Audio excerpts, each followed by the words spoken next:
Thank you for joining, everyone. We're just going to wait a minute just to make sure that we get everyone signed in and ready. Take a deep breath, be present because there's going to be a lot of learning, a lot of fun today. Welcome to the Emotional Intelligence, what it is and how to use it session. So let's just wait a little bit.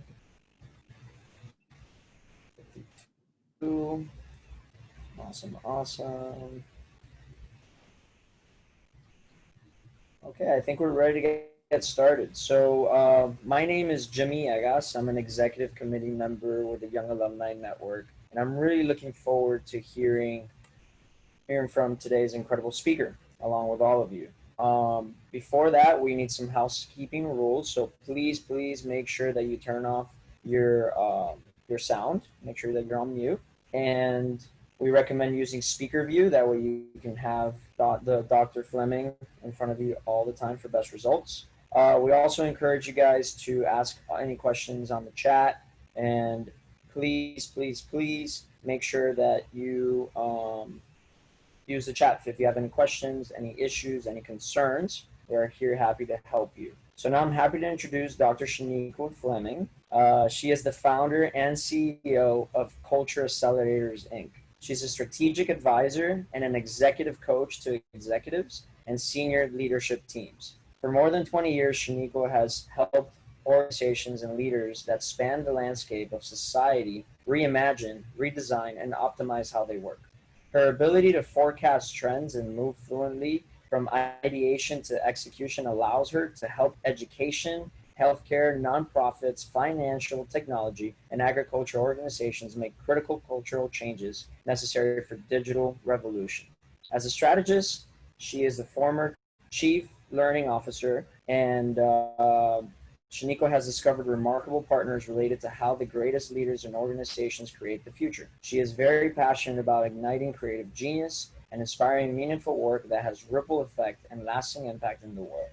She's an architect of 2 award-leading development and coaching programs, and they're called the Well Executive and the Well Physician, right? And she is also recognized by the Association for Talent Development. Wow, that's a hell of a resume. And so, she's also an adjunct professor, and she worked for FIU for a couple of years. So please take it away. Awesome. Well, thank you for that introduction. Welcome, everyone. I hope you're enjoying the Growth Conference, and I'm super excited to be here with you today. So I'm going to jump right in because I really want to share some things with you and then have as much time as we can at the end for me to be able to answer real-time questions that you might have, because that's really where the gold is, when you can walk away and get some specific information to help you right now. So I know oftentimes when we see this this title of emotional intelligence, it can be quite hairy. It can sometimes be bigger than, we know what to do with or how to grasp it. And so what I'd like to do today is really talk about emotional intelligence and how it truly is the catalyst for growth. I like to tell people that IQ gets you in the door, EQ or emotional intelligence helps you move around and move up. And so with that, I want to just jump right into some critical factors and get right into why you're here. As alumni, you want to be able to use that degree and use those connections that you've gotten from your great university and your great institution and be able to use it for your career development and literally to help create an impact in the world as to why you came to the university in the first place. And so there's some critical factors of career development. And first of all, it all starts with vision. And so as you are ready to go out into the world, if you're just graduating or if you're already in the world and you're navigating your professional landscape, if you will, vision is so important because it really is where you see yourself where you want to be, not just in your industry, but in the world and in creating the future. And given everything that's going on, I would be remiss not to talk about, you know, how the COVID-19 pandemic has really put us in an opportunity, and not just a challenge. It really is an opportunity to create the future. And so it's literally in this crucible moment where you're able to identify something that is not working, something that is not there, and then use your skills, your knowledge, and your expertise to really kind of create that pathway forward, if you will, which takes us to interest, knowledge, and skills. It's really important that you know what your interests are. It's really important that you understand the value of the knowledge and the skills you bring. And that allows you to create experiences and get experiences for yourself that opens up the door to opportunities, which the next one I'm going to spend a little bit more time on, which is visibility. And so this is the time for you to understand. I understand that you're coming out of a networking session. And so it's about not just networking for the sake of going to events or saying that you're out there and you're just trying to be connected, but it's really about making visible the impact that you're making, the results that you get as a professional, and highlighting how that adds value to any potential employer or any employer that you're with, and really how you can show up as a team member and not just an employee. That's a whole nother workshop.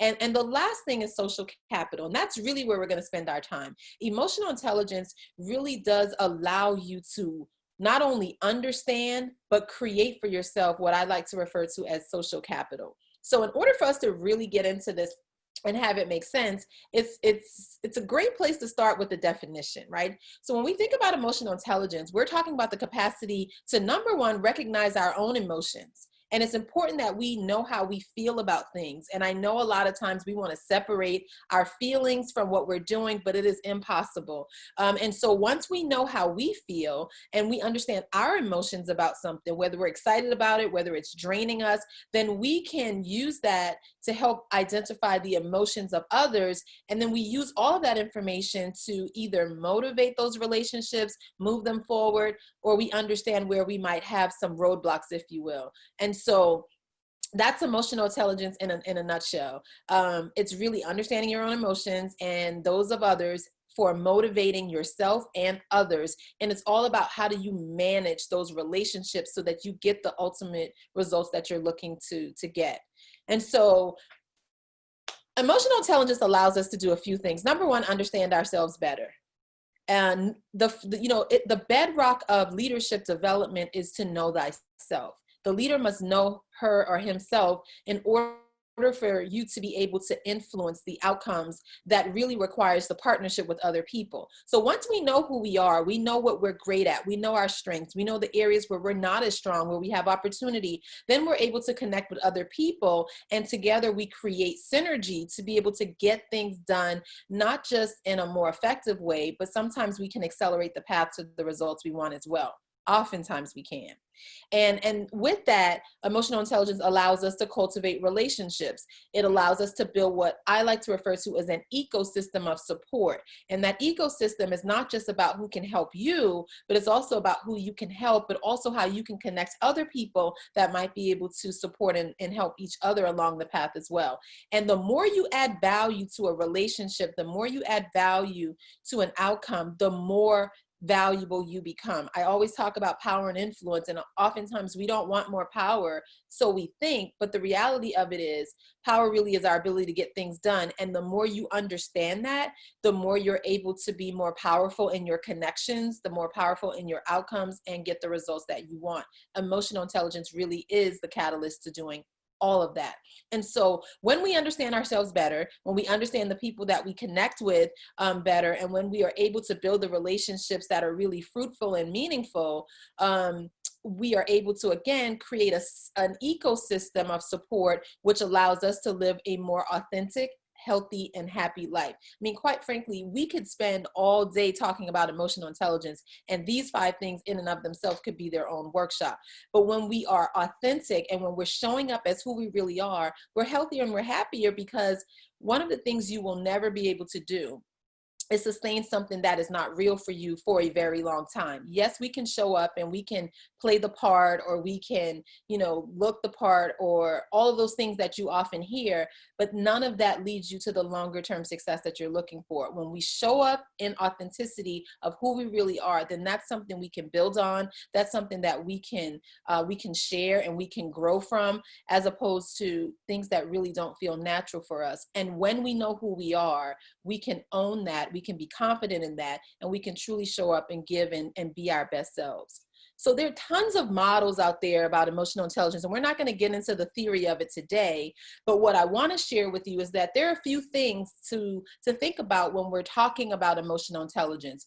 And so the first thing is, how are we functioning, right? In terms of what we're feeling and how we make meaning of that feeling or those feelings, and how does that impact our relationship with others?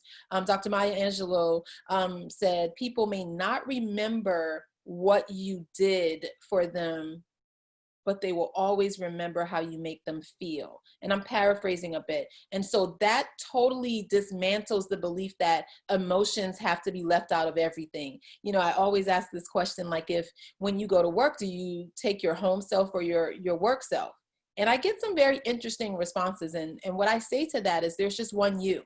And so when you make a decision, contrary to popular belief, your emotional brain actually makes the decision, and then your rational brain follows suit to whatever those emotions are telling you. I often talk about goal setting. People set goals because we all want to be successful, and we know what those feelings are like when we're not successful. And so oftentimes people will not set goals because they don't want that feeling of failure. And so think about what I just said.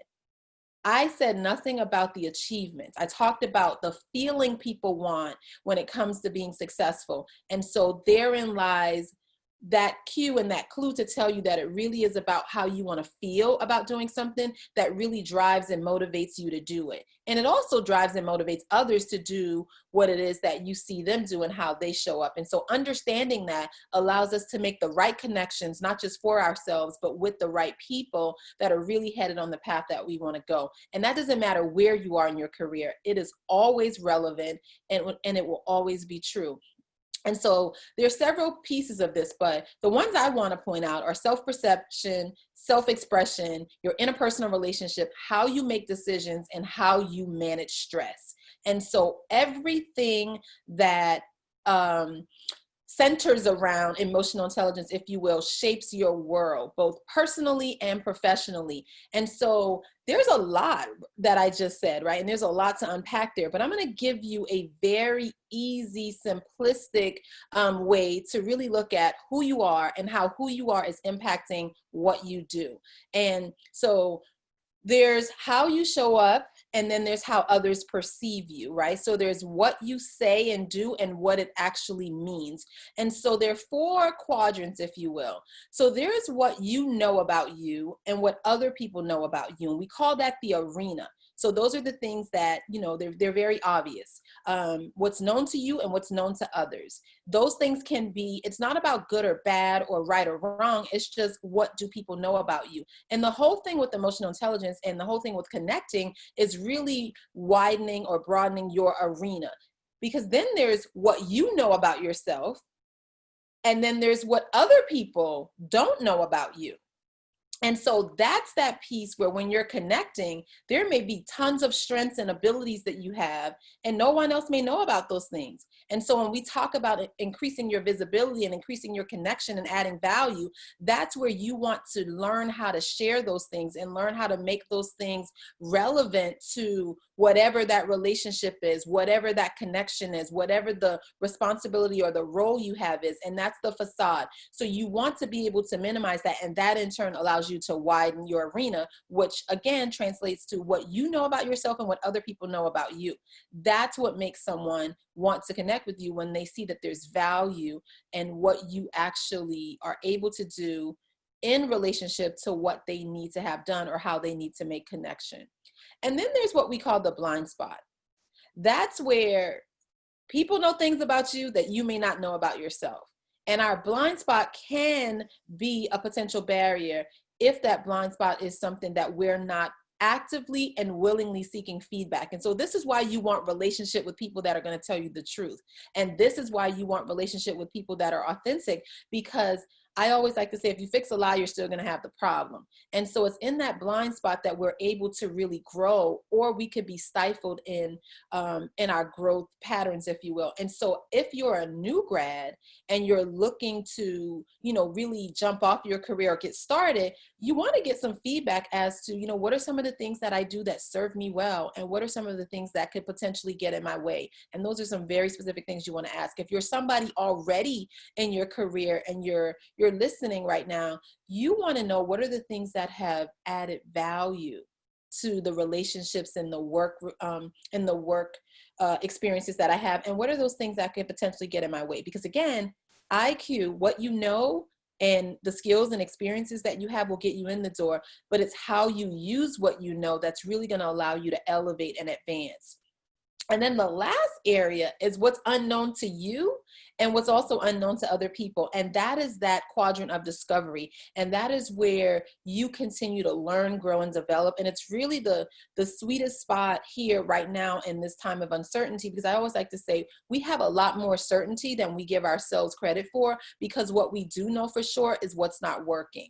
And what we do know for sure are the skills or the interest that we have that could really help to close that gap. And so the more you spend time really getting to know yourself, allowing others to get to know you, and allowing yourself to explore what's possible, you increase your emotional intelligence. You increase knowing what energizes you and what drains you, how something makes you feel, and how you can motivate and get the best out of the relationships that you cultivate during the course of your career. So you might be asking, so how do we develop emotional intelligence? And so there's so many different ways we can talk about this, but for the sake of time and how much time we actually have together today, I'm going to prescribe for you a very simplistic way. And it's to ask yourself a few questions. The first one is, who do I want to be? And this is your ideal self, right? So who do you really want to be? How do you really want to show up in this time? How do you really want to show up in this new opportunity or in your organization? How do you want to show up in the job market? How do you want to show up in your industry as it relates to the professional organizations that you might be a part of? Who do I want to be? And that is a very, very important question to answer, because once you can determine who you want to be, then you can truly start to show up as that person. And the next question is to ask yourself, okay, I know who I want to be, but who am I right now? So if you're saying you want to be, I don't know, a New York Times bestseller, well, the question is, who am I right now? Am I writing anything? Am I doing anything that would get my talents and my thought leadership noticed? And so there's that opportunity to identify, who do I want to be and who am I right now? One of the things that I realized, thank you, Jimmy, for reading off some of those things from my bio, but I realized that the way that I work with organizations and the way that I approach leadership development is something that I realized who I wanted to be in the space of leadership. I wanted to be known for innovative foresight strategy. And I had to ask myself several years ago, well, who are you right now? And what I realized was that who I wanted to be and who I was really showing up as, no one understood or even saw those abilities, because I wasn't actively sharing that. I was making great impact in the organizations in which I work, but I hadn't gotten very intentional about answering that question for myself. And so when I started to answer that question for myself, then I was able to then ask myself, well, what are my strengths? And where is the gap between who I am and who I want to be? So that's that fourth question. How does who I am and who I want to be differ? And once you can answer that for yourself professionally, you automatically start the growth process, because you're able to now go back to looking at, what do you know about yourself? What do others know about you? And what are those blind spots you have? And then you're able to identify some areas of discovery. And so once you do that, now you want to do something that I totally believe in, playing to our strengths. Now you want to build on your strengths. Yes, we could take a lot of time trying to build up areas where we're not strong, but I am here to tell you that is not the best use of your time, because some of those things you're not strong at, you're never going to be strong at those things, because Not that you can, it's not about ability, it's just where is the best use of your time, and are you even interested in that? Which is why when I got started, my first thing I said to you is about your interest, your knowledge, and your experience. So if you're not interested, and I know this is going to be a shocker for some people that may have gone to school and gotten a major because your parents told you to do it, or it was something that was really, popular at the time of enrolling. If you're not interested in that, you're not going to show up as your best self, because that is not really where you want to make impact. Now, that's not to say you go back to school and redo it all over again. This is the time for you to identify what are your strengths and what are those things you're really interested in, because here's what I know also for sure. The things that you're interested in, no matter what field you're in, there's always going to be a place for you to make impact. Right? So I realized that I really enjoyed working with people and helping people get to maximize whatever their potential was and get to their next. And so early on, I thought I wanted to be a psychiatrist. I tell the story all the time. And that's not the path that I went traditionally, but I found myself right back there still using the things that I love and I truly, really get geeked out about with psychology as it relates to organizations. Because what I realize is that people may or may not go and talk to counselors or psychiatrists, but the anatomy of an organization really helps to either, propel a person forward, or that organization could stifle those strengths. And so I found a way to really do and channel something that I'm interested in, I'm passionate about, and I love, and not have to go back to the drawing board. So that's why I say to you, that's emotional intelligence, understanding what really excites me and how to use that in a way that's meaningful and fruitful, not just for me, but for those individuals that I encounter.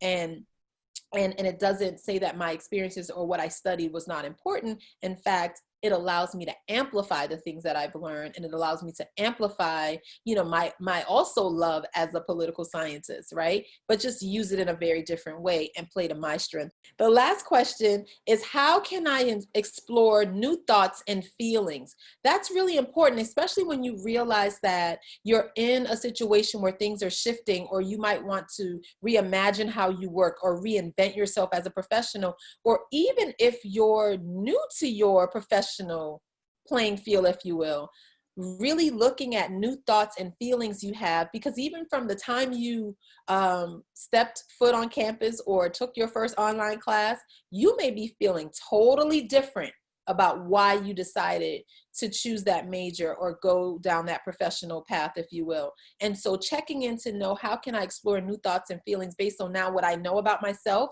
what I know about my strengths, that really leads you to this place of how you can practice these new behaviors and build what I like to refer to as paths of mastery. So that's really, like, in a nutshell, one of the most simplistic ways to develop emotional intelligence. I know we talk about emotional intelligence a lot, but I don't see a lot of people talking about how you develop it. And so if you don't remember anything I said about how to develop it, I'll make it very, very simple for you. Identify what your strengths are, identify where you might have opportunities to have better leverage for those strengths, learn how to get feedback from people in terms of what you do well and what might not be your strengths, and then allow yourself the room to discover how to best utilize and maximize your strengths. So one more thing I want to do, I want to give you 3 actions that you can step off of this conference today and catalyze your career development, no matter where you might find yourself on your path. The first thing is to take inventory of your passions and your strengths. What is it that you wake up in the morning and it excites you, it energizes you? What is it that feels like breathing for you? Like, this right now is not work for me. Being able to spend time with people that I know are super, super talented and super creative and have something to add and offer to a world that needs solutions more than we probably ever could see in our lifetime that we needed them before. This gives me energy to help you understand, number one, how to take inventory of your passions and your strengths. And then the second thing I would say is to create a career journey map for yourself. Where would you like to be 10 years from now? Because the future is really created in 10-year waves. So 10 years from now, what will your profession look like? What will it call for? And don't be afraid of what you see, because the future always starts with something ridiculous, right? It always feels ridiculous until then we're doing it. Even when, Jimmy, when you read the digital revolution, if I'm being very honest with you today, when I first saw that and realized that, I'm thinking this was pre-pandemic, way pre-pandemic. And I thought to myself, the digital revolution, well, people still aren't even embracing technology. But I knew that that's where we were headed, because it is the fifth revolution. It's really how we show up in the digital space. And now I couldn't predict the pandemic, but it accelerated the importance for people to understand how to leverage and use the digital space. Yeah, Whereas working today we're remotely, everything. Changed the absolutely. whole thing. Absolutely, it changed everything. And so today we're showing up for a digital conference when I'm sure this conference would have probably been in person before. And you're Right. doing an amazing job at facilitating it. And you're going to learn a lot of things that worked really well. And you're going to learn some things that didn't work well. And that's that zone of discovery as to how can you be the best at what you do and whatever that is. And so that map looking 10 years out, then you can reverse engineer or you can move forward. But I like to say, look 10 years out, and instead of seeing yourself working to that point, work from that point. Show up as that professional that you want to be at that point, and then allow yourselves to make the connections along the way that continue to fortify that for you and continue to energize that for you. The third thing I would say to you is to develop a personal board of directors, right? And so my clients, I'm on their board of directors as their strategic thought partner and their executive coach. And so our role is to help them kind of create these paths and how they navigate and understand who needs to be on that board. But if that's not what you have, you can create that for yourself. Think about what it's going to take for you to get done the things you want to get done, and identify those people that you can call on, right? So your personal board of directors is within reach, right? It doesn't mean you have to know them today, but it might mean someone that you want to reach out and get to know, because they're going to add some value and they're going to give you some insight and some input to be able to accelerate your movement forward and also accelerate the impact that you make. In addition to the board of directors, I'm going to add a fourth one for the people that you don't know up close and personal and you can't really touch them, right now. Identify some other people that can be your thought leaders of influence. So authors you might like to read, people you may follow that give you good insight. These are always people that are pouring and sowing into your professional development and your career development. And so I would say, if you had to take 3 actions today, take inventory of your passions and your strengths. What's energizing you? Find ways to continue to fuel that. What's draining you? I'm not going to say get rid of it, because you might need that as a part of your formula for success, but identify people that can partner with you so that the load is not so heavy. And that's another thing. On the journey of developing and being a leader, I often hear people say leadership is lonely. It's only lonely if you allow it to be. So that's why those people on your personal board of directors, or those people that you start to bring into your ecosystem, are so important, because they're there and they're going to help you along the way. So those are the 3 things that I would say to you. The last thing I'd say, and then I'm going to open it up for questions, is I love this quote from Rumi: look inside yourself, because everything you want, you already are.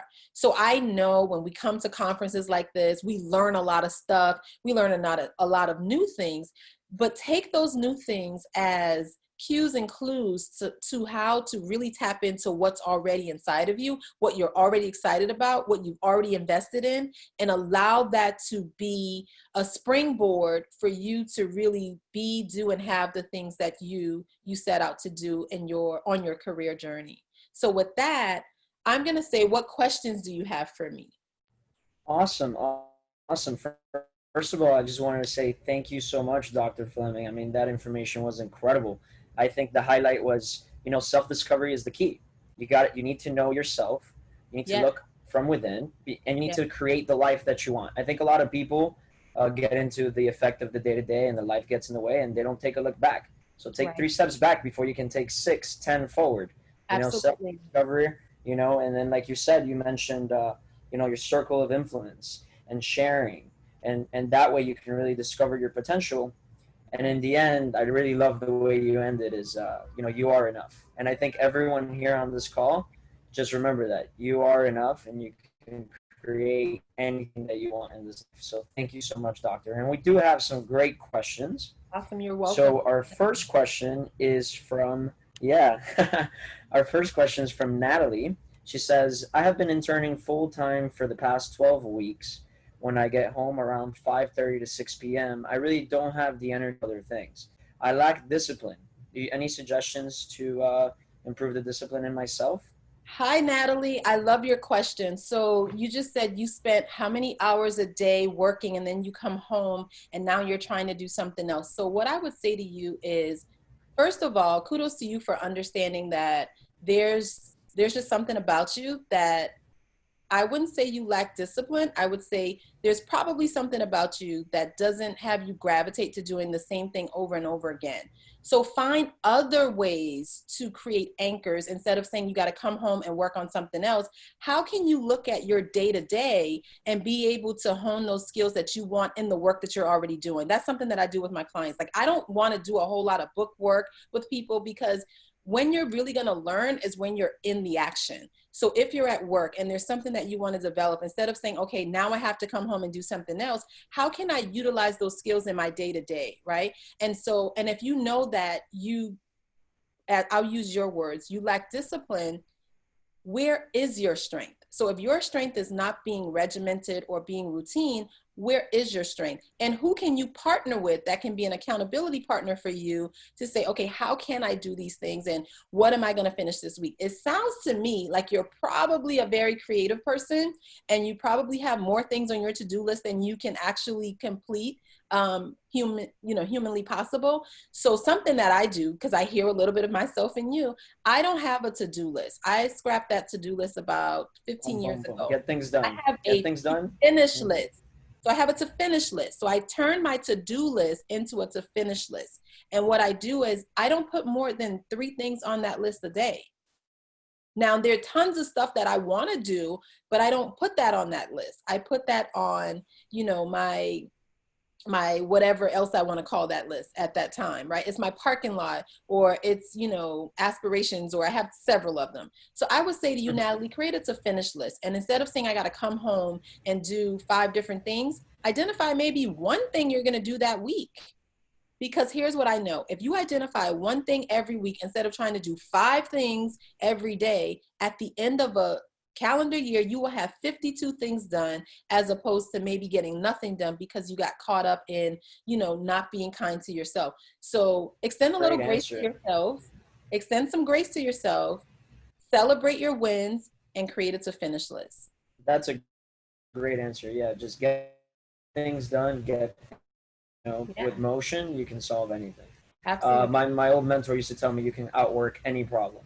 Anyways, Right. Andrea has another question. Her question is, would it be appropriate to ask your supervisor about your blind spot during a performance review? I am always told not to bring up negatives during this time. What do you think? Sure. I love that question. And from a performance management perspective, I would say if that's the only time you're talking to your leader or your colleague, then that's a concern for me already.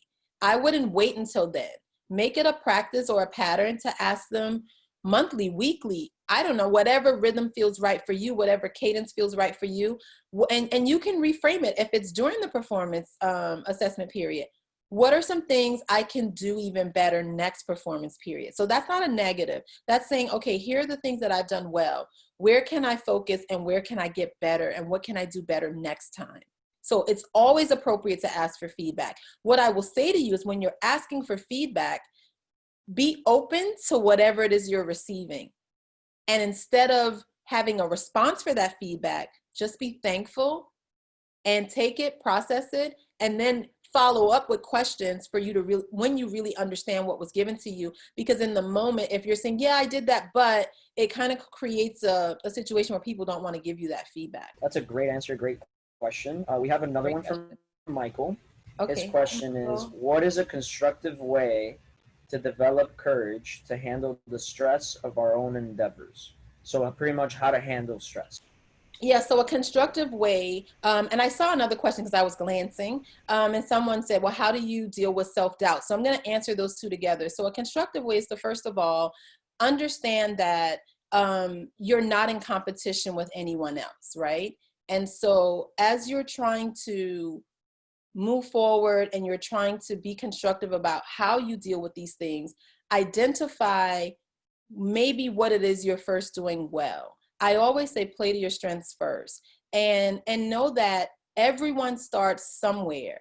So oftentimes we don't see ourselves as we really are because we're probably measuring ourselves against something that is not realistic for us. So think about where you are in your career and think about what is a reasonable stretch for you, not the person next to you, not someone that has done it before you or someone that you might see coming up as an up and coming, but what's reasonable for you. And understand that in authenticity is where you're really going to be kind to yourself and true to yourself. If it's not something that you can do, it doesn't mean that you don't have competence anywhere else. It just means that it's not something that you're great at. I get a compliment from people all the time that I'm very, very consistent. And I have, Natalie, going back to something you asked, that I am really good with, I'm very disciplined. I'm actually not. But what I know about myself is that I'm not. And I don't spend time trying to be disciplined. I put people in place to help me create the patterns and be disciplined in the ways that I choose to be disciplined. Working out, I have to have a trainer. I love working out. I'm just not going to be the person that's going to remember to do it 4 times a week, right? So I have someone that makes sure they call me on my iPad 4 times a week, and that's what we do. And so find those things that allow you to be true to yourself. And when you have self-doubt and when you're feeling like, this is not an area that you're strong and you don't know how to move forward there, identify first what you do well. And then be vulnerable enough to say, here's an area where I'm not feeling as strong, and ask for that feedback. Be very open. What do I do well? What are some things that if I continue to focus there, it would be valuable and it would add value immediately instead of focusing on all the things that you don't do right. Wow, that I could not have said it better. I could not have said it better. I mean, I've heard from a lot of CEOs and a lot of billionaires and millionaires that I read in articles that they say, focus on your strengths, and then the moment you can, hire your weaknesses. That's right. Hire your weaknesses so you can really propel to the next level. That's absolutely right. So yeah, so I think we have time for maybe 2 more questions. Okay. So let's see. The next one was from dun dun dun. Let's see 1 second. Here we go. From Manisha. What is your recommendation on adjusting to a job that does not truly allow you to utilize your career skills and interests? Great question. So you said the key word, Anisha. You said a job, and that job is there. So when I think of job and I think of career, I think of job as something that we have. Sometimes we've got to do the things that we need to do to meet our basic needs. And so really, I'm going to say to you, don't give the job the responsibility of creating a career path for you. I've never had that issue.